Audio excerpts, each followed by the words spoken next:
বান্দা যখন সেজদায় যায় আল্লাহ তাআলা বান্দার মাথায় হাত বুলিয়ে দেয় আর বলে, বান্দা তুমি আমাকে সেজদা করতেছ, কি হয়েছে তোমার, কোনো সমস্যা? মাথা উঠাও। তখন বান্দা মাথা উঠায়। বান্দা বলে, আত-তাহিয়াতু লিল্লাহি ওয়াস-সালাওয়াতু ওয়াত-তাইয়্যিবাত। তা আল্লাহ তাআলা বলে, হ্যাঁ তুমি আমার প্রশংসা করতেছ, আর কি বলতে চাও? তখন বান্দা বলে, আসসালামু আলাইকা আইয়ুহান নাবিয়্যু ওয়া রাহমাতুল্লাহি ওয়া বারাকাতুহু। আল্লাহ তাআলা বলে, ও আমার নবীর প্রশংসা করতেছ, ভালো কথা, আর কি বলতে চাও?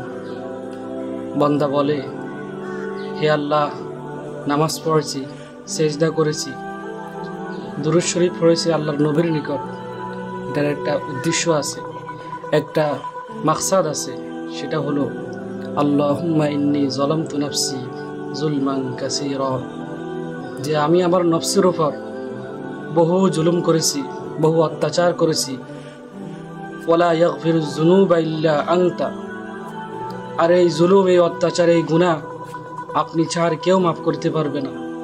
আমার উদ্দেশ্য হলো এটাই, ফাগফিরলি, আপনি আমাকে মাফ করে দেন, মাগফিরাতাম মিন ইনদিক, আপনার ক্ষমার ভান্ডার থেকে, ইন্নাকা আনতাল গফুরুর রহিম। কেন আপনি ক্ষমা করবেন না? অবশ্যই আপনি ক্ষমা করবেন, অবশ্যই আপনি দয়াবান, আপনি ক্ষমাশীল, আপনি ক্ষমাশীল, আপনি ক্ষমা করে দিবেন, আপনি দয়াবান, অবশ্যই আপনি দয়া করবেন। আল্লাহ তাআলা আমাদেরকে সুন্দর মতে খুশু খুজুর সাথে নামাজ পড়ার তৌফিক দান করুন। আমিন।